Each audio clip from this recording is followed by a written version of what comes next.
AP deputy CM Pawan Kalyan తీరుపై విమర్శలు వెల్లువెత్తుతున్నాయి. కీలకమైన వరదల సమయంలో రాష్ట్రానికి రెండవ పెద్ద దిక్కుగా ఉన్న పవన్ కళ్యాణ్ ఎందుకు కనిపించడం లేదని ప్రశ్నలు ఉత్పన్నమవుతున్నాయి.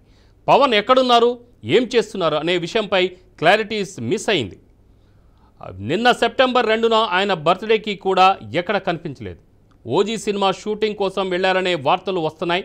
నిజానికి పంచాయతీరాజ్తో పాటు అటవీ పర్యావరణ శాఖలను ఆయన నిర్వహిస్తున్నారు. వరదల సమయంలో మిగతా మంత్రుల బాధ్యత ఎలా ఉన్నా ఈ రెండు శాఖలు నిర్వహించే మంత్రి మాత్రం అందుబాటులో ఉండాల్సిన అవసరం ఉందని మేధావులు అభిప్రాయపడుతున్నారు. కేవలం సీఎం మాత్రమే నిర్విరామంగా వరదల్లో కనిపిస్తున్నారు.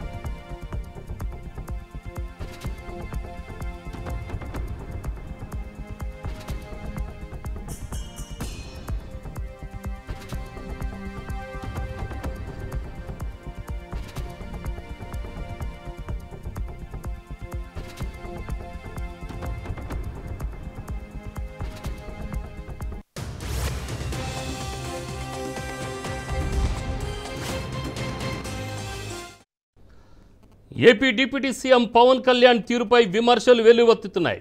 కీలకమైన వరదల సమయంలో రాష్ట్రానికి రెండవ పెద్ద దిక్కుగా ఉన్న పవన్ కళ్యాణ్ ఎందుకు కనిపించడం లేదని ప్రశ్నలు ఉత్పన్నమవుతున్నాయి. పవన్ ఎక్కడున్నారు, ఏం చేస్తున్నారు అనే విషయంపై క్లారిటీ మిస్ అయింది. నిన్న సెప్టెంబర్ 2న ఆయన బర్త్డేకి కూడా ఎక్కడ కనిపించలేదు. ఓజీ సినిమా షూటింగ్ కోసం వెళ్లారనే వార్తలు వస్తున్నాయి. నిజానికి పంచాయతీరాజ్తో పాటు అటవీ పర్యావరణ శాఖలను ఆయన నిర్వహిస్తున్నారు. వరదల సమయంలో మిగతా మంత్రుల బాధ్యత ఎలా ఉన్నా ఈ రెండు శాఖలు నిర్వహించే మంత్రి మాత్రం అందుబాటులో ఉండాల్సిన అవసరం ఉందని మేధావులు అభిప్రాయపడుతున్నారు. కేవలం సీఎం మాత్రమే నిర్విరామంగా వరదల్లో కనిపిస్తున్నారు.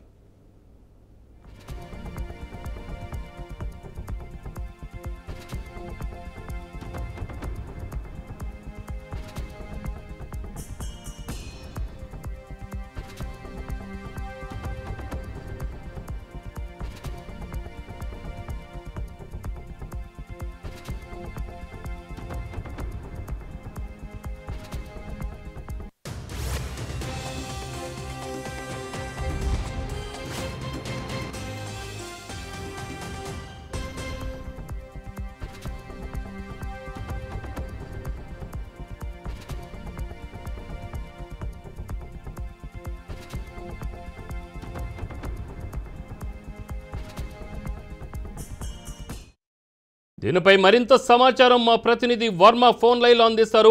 వర్మ. హలో. ఎస్ వర్మ, చెప్పండి. పవన్ కళ్యాణ్ ఇప్పటి వరకు కనిపించలేదు. అక్కడ అతిపెద్ద రెండవ దిక్కు ఆ రాష్ట్రానికి, ఆంధ్రప్రదేశ్కి డిప్యూటీ ముఖ్యమంత్రిగా ఉన్న పవన్ కళ్యాణ్ వరదల సమయంలో అసలు కనిపించకపోవడం ఏంటి? పవన్ కళ్యాణ్ దగ్గర గ్రామీణాభివృద్ధి అలాగనే పంచాయతీరాజ్ శాఖలు కూడా ఉన్నాయి. జనసేన నేత వర్మ గారు దయచేసి దీని మీద స్పందించండి.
AP deputy CM Pawan Kalyan తీరుపై విమర్శలు వెల్లువెత్తుతున్నాయి.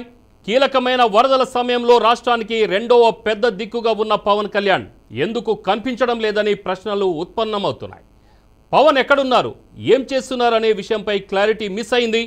నిన్న సెప్టెంబర్ 2న ఆయన బర్త్డేకి కూడా ఎక్కడ కనిపించలేదు.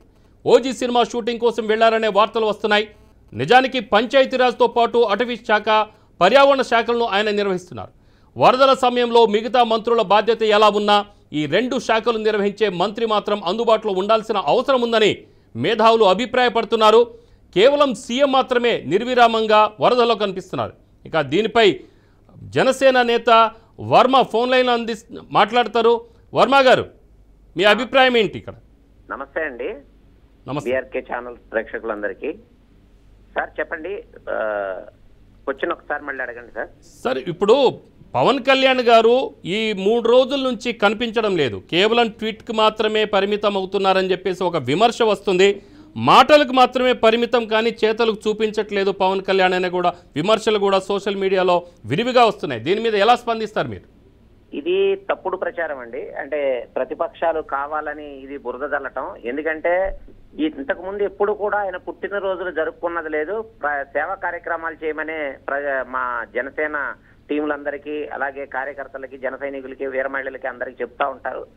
గత పుట్టినరోజుకు ముందు రోజు కూడా ఆయన ఇలా వరద ముంపు ప్రాంతాలు వచ్చినాయి, మీరు కేక్ కటింగ్లు, సంబరాలు చేయొద్దు, ప్రజలకి సేవ చేయండి అని చెప్పి మా అందరికీ మీడియా ద్వారా, అలాగే స్వయంగా మాకు ఇంటర్నల్ గా కూడా మాకు చెప్పడం జరిగింది.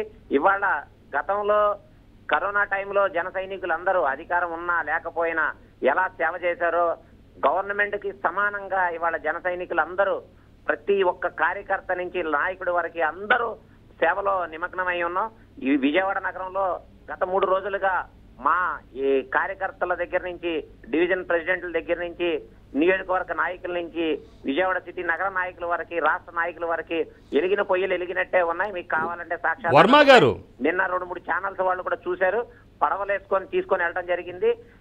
నిన్న రాత్రి ఒక న్యూ రాజరాజేశ్వరపేట దగ్గర నుంచి వర్మ గారు గర్భవతి. చెప్పండి వర్మ గారు, ఇప్పుడు 74 ఏళ్ల వయసులో, అంత పెద్ద వయసులో ఒక ముఖ్యమంత్రి నీళ్లలో 3 రోజుల నుంచి నీళ్లలో నానుతూ కూడా ప్రజల దగ్గరికి వెళ్తున్నారు, వాళ్ళ సమస్యలు తెలుసుకుంటున్నారు, వాళ్ళకి కావాల్సింది ఇస్తున్నారు, వారిని తరలించే ప్రయత్నం కూడా చేస్తున్నారు. చంద్రబాబు నాయుడు గారు దాదాపు 5 గంటల నుంచి ఆయన ఒక బుల్డోజర్ మీద, క్రెయిన్ మీద కూర్చొని ఆయన మొత్తం ప్రాంతాలు కూడా కలియ తిరుగుతూ ఉన్నారు.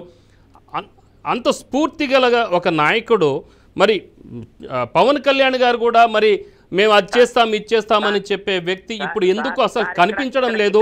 ఆయన చేతుల్లోనే గ్రామీణాభివృద్ధి, అలాగనే పంచాయతీరాజ్ శాఖలు నిర్వహిస్తున్నారు.